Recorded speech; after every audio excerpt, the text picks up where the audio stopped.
Askerlik kızmat öte tatağlı, öte kızıktı. Sayız ubağında güzürmende erdik menen gündür ötücü.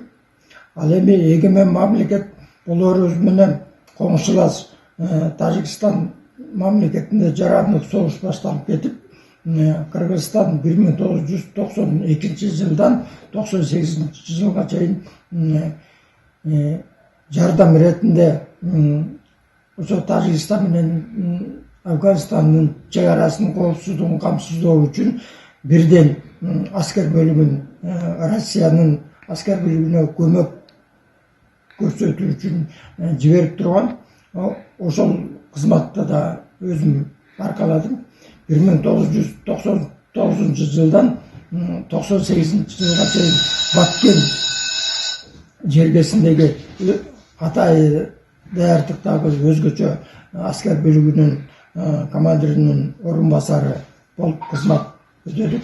1999 жылдан 2003 жылга чейин Кыргыз Республикасынын чек ара кызматында кызмат аркаладык. Анткени мекенди коргоо, элдин коопсуздугун камсыздоо эр жигиттин мойнунда эбекчи жаш муундарды